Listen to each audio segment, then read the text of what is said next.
주체지 못한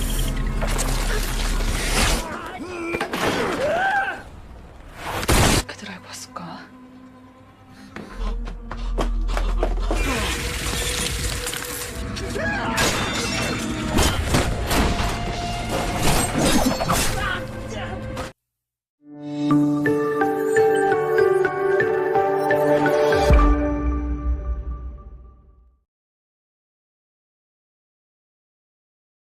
Film ini dimulai dengan diperlihatkan seorang pemuda yang bernama Ha Dong-su yang tengah berjalan sendirian.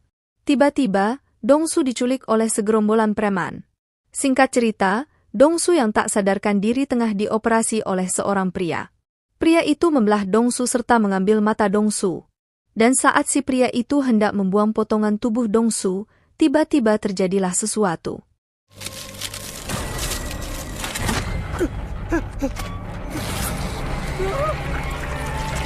Untungnya hal itu hanyalah mimpi si pria tersebut. Ternyata, Dong-su digolongkan sebagai manusia ras Konnek, yang mana ras ini merupakan manusia yang tidak bisa mati. Bila mana tubuh manusia itu terluka, maka luka tersebut akan segera sembuh dengan sendirinya. Dan dengan keistimewaan Dong-su inilah, ia berhasil kabur dari si dokter. Walaupun salah satu matanya harus tertinggal di ruang operasi. Di pagi harinya, para warga heboh dengan adanya sebuah patung yang sangat menawan tengah dipajang di pinggir jalan. Namun siapa sangka, patung yang sangat menawan itu adalah hasil dari mayat seorang wanita. Melihat hal itu, semua warga menjadi heboh.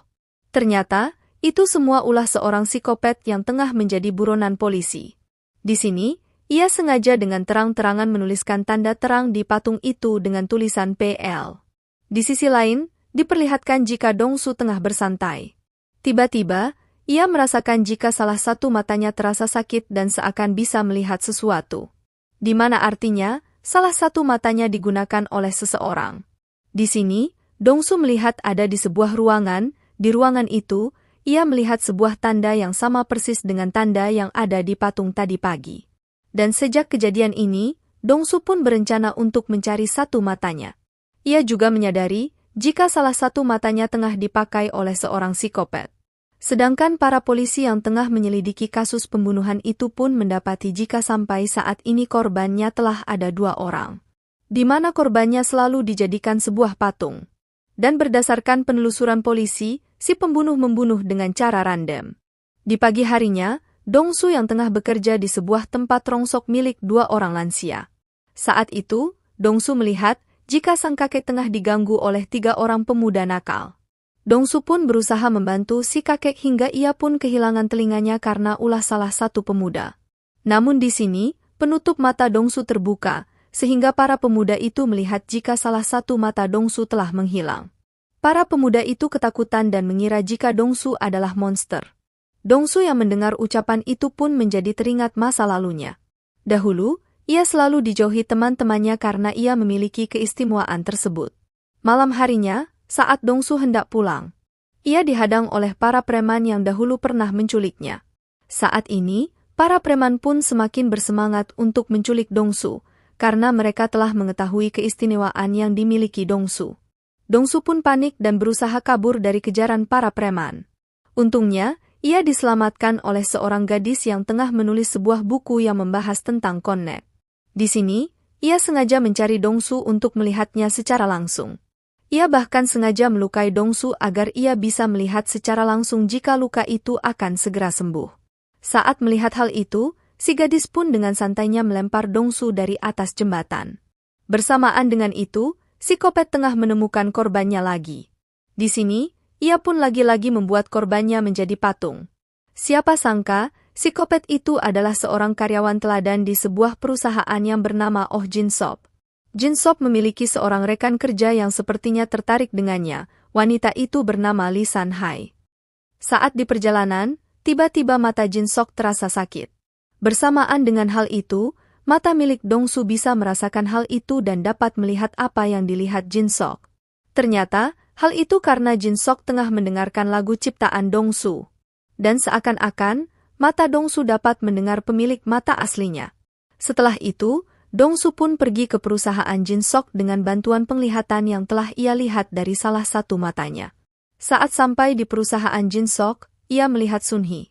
Ia berusaha bertanya-tanya kepada Sunhee.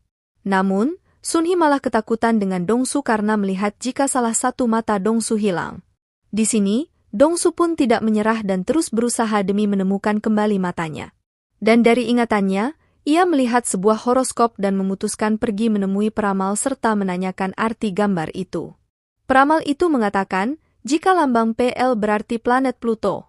Planet Pluto memiliki sebuah keistimewaan, di mana dalam beberapa waktu, planet Pluto dan planet Venus berada dalam garis sejajar atau biasa disebut dengan konjungsi. Di sini, ia menyadari jika PL menghabisi korbannya di waktu konjungsi, di mana korban selanjutnya akan dimulai pada tanggal 25 Desember dan berakhir di tanggal 6 Januari. Singkat cerita, di tanggal 24 Desember, Jinsok terlihat tengah menggambar seorang ibu-ibu di buku sketsanya. Ternyata, buku itu adalah buku sketsa para korban-korbannya. Saat ia tengah fokus menggambar, tiba-tiba ia kedatangan Sunhee ke apartemennya. Sunhee pun penasaran dengan sebuah ruangan milik Jinsok. Betapa terkejutnya ia saat menemukan buku sketsa dari para korban yang telah Jinsok bunuh. Di sisi lain, peramal itu datang ke polisi dan melaporkan atas kedatangan Dongsu. Di sini, para polisi justru merasa curiga dengan Dongsu sebagai pelaku pembunuhan. Di keesokan harinya, pada tanggal 25 Desember pun kembali dihebohkan dengan patung mayat. Sunhee yang melihat jika patung mayat itu sama persis dengan sketsa yang dibuat oleh Jinsok pun menjadi panik dan ketakutan. Di sisi lain, Dongsu yang tengah berada di lokasi itu justru bertemu dengan preman yang mengincarnya.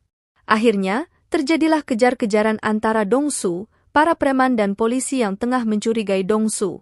Beruntungnya, Dongsu lagi-lagi diselamatkan oleh gadis penulis buku yang diketahui bernama Choi Irang. Sedangkan Sunhee yang tengah berada di kantor pun mengajak Jinsok untuk berbicara berdua. Di sini, Sunhee meminta bantuan rekan kerja lain untuk memantaunya.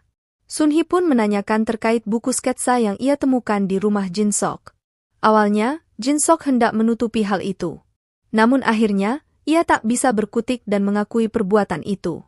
Jinsok yang mengetahui jika di situ terdapat orang lain pun langsung menyerang dan hendak melempar pria itu dari lantai atas. Ternyata, semua yang dilakukan oleh Jinsok dapat dilihat oleh Dongsu. Bahkan, saat Jinsok membunuh Sunhee pun ia dapat melihatnya. Hal itu membuat dirinya merasa kesal dan sangat marah dengan Jinsok. Ia pun langsung masuk ke kantor dan mencari keberadaan Jinsok. Saat itu, ia melihat Jinsok masuk ke toilet. Belum sempat melihat wajah pelaku, Dongsu justru ditangkap polisi yang saat ini mencurigai Dongsu. Untungnya, ia diselamatkan lagi oleh Irang. Sehingga, ia berhasil lolos. Sedangkan di sisi lain, para polisi tengah melihat rekaman CCTV kejadian yang baru saja terjadi. Setelah melihat rekaman itu, terlihat jika Dongsu dan Irang sama-sama masuk ke kantor setelah kejadian tersebut. Hal itu membuktikan jika mereka bukanlah pelakunya. Sementara itu, Dongsu mengajak Irang pergi ke rumahnya. Irang kemudian menceritakan alasan mengapa ia mencari tahu terkait Konek.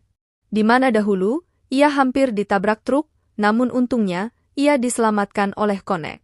Dan sejak kejadian itu, ia pun mencari tahu keberadaan Konek untuk berterima kasih karena telah menyelamatkan hidupnya. Dongsu kemudian menceritakan terkait koneksinya dengan psikopat yang tengah menjadi buronan akhir-akhir ini. Ia mengaku, jika ia sangat ingin menangkap psikopat itu dan hendak mengambil kembali matanya. Singkat cerita, Jinsok dan Dongsu pun mengetahui jika matanya bereaksi ketika mendengar lagu yang diciptakan oleh Dongsu. Di sisi lain, para preman yang tengah diskusi untuk menangkap Jinsok karena mereka telah mengetahui jika Jinsok memiliki satu mata Konek. Dan pada saat itu, salah satu dari mereka mengetahui jika di ruangan itu terdapat sebuah alat sadap yang dipasang oleh Irang. Di sisi lain, Jinsok pun sengaja melakukan koneksi kepada Dongsu. Ia menggambar Dongsu dan menuliskan jika ia akan segera menemukannya. Di sini, ia pun dengan sengaja memperlihatkan jika korban selanjutnya adalah seorang anak-anak. Di malam harinya, ia mendengar penyanyi jalanan yang tengah menyanyikan lagunya. Dan seketika itu, ia melihat jika Jinsok tengah memantaunya. Dongsu yang menyadari hal itu pun langsung berlari mengejar mobil Jinsok. Namun sayang, seketika itu ia ditangkap polisi. Sosok Jin Sok yang mengunjungi dokter bedah. Jin Sok pun langsung menghajar dokter tersebut. Jin Sok marah besar karena matanya diganti dengan mata konek. Si dokter yang tak ingin dibunuh pun menceritakan kejadian pada hari itu. Di mana pada saat itu, Jin Suk mendatangi sang dokter dengan keadaan terluka. Awalnya si dokter hendak menolak permintaan Jin Suk. Namun, Jin Suk menjanjikan akan membayar mahal menjadikan si dokter bersedia mengoperasi Jin Suk. Si dokter kemudian bereksperimen menggunakan mata Dong Su yang masih tertinggal. Setelah mendengar penjelasan dari sang dokter, Jin Suk pun langsung menghabisi dokter tersebut. Sementara di sisi lain, Dong Su tengah diinterogasi oleh polisi. Di sini, Dong Su mengatakan semuanya dengan jujur. Namun, salah satu dari polisi tidak percaya dengan perkataan Dong Su. Kemudian, detektif Choi membawa Dong Su ke rooftop dan memintanya menceritakan semuanya. Dong Su menceritakan terkait rencana psikopat yang hendak membunuh anak-anak.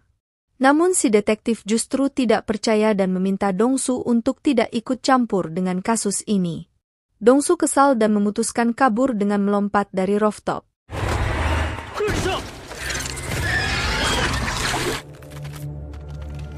Malam itu juga, Dong Su sengaja membakar beberapa sekolah supaya anak-anak tidak berangkat sekolah agar mereka selamat. Jin Suk yang melihat hal itu pun mengganti rencana dengan pembunuhan yang lain. Setelah itu, Dong Su menemui Irang yang telah menunggunya di depan rumahnya. Tak disangka, ternyata Irang juga seorang konek. Melihat hal itu, Dong Su pun tersenyum bahagia karena ia tidak sendirian.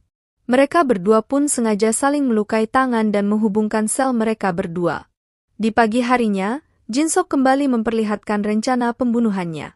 Dikarenakan rencana awalnya gagal, ia kini memperlihatkan rencana barunya. Kali ini, Jin Sok memperlihatkan jika ia telah menangkap seorang produser musik yang telah mengubah aransemen musik milik Dong Su. Dengan santainya, Jin Su pun menantang Dong Su untuk menemuinya.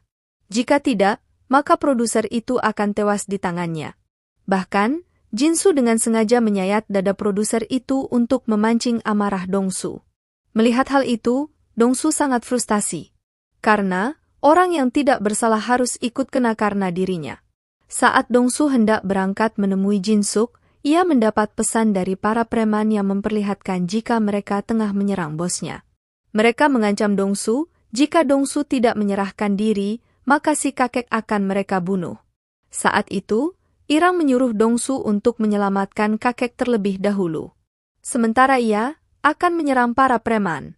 Saat sampai di lokasi, Dong Su pun langsung menyelamatkan si bosnya. Namun sayang, Dong Su dipukul oleh salah satu preman hingga Dong Su tak sadarkan diri. Dong Su kemudian diikat dengan sebuah rantai. Saat Dong Su tersadar, ia pun memotong rantai itu dengan alat pemotong besi dan melawan preman itu. Di sisi lain, Irang yang tengah melawan para preman pun harus menyerah karena ia telah terkepung. Saat itu, para preman menginterogasi Irang.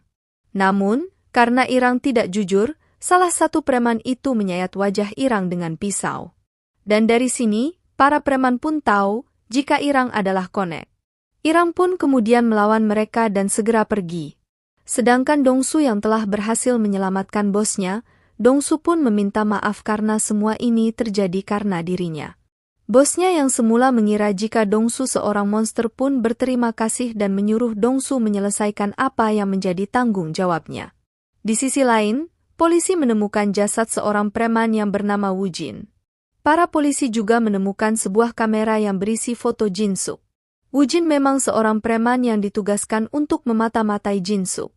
Namun di tengah prosesnya, ia justru meninggal dunia. Polisi pun menduga jika pelaku pembunuhan itu adalah Jin Suk. Padahal, pelaku yang sebenarnya adalah Irang. Di sini, Irang sengaja membunuh Wu Jin supaya para polisi mencurigai Jin Suk. Saat Dong Su tengah bersama Irang, tiba-tiba Dong Su mendapat penglihatan dari Jin Suk.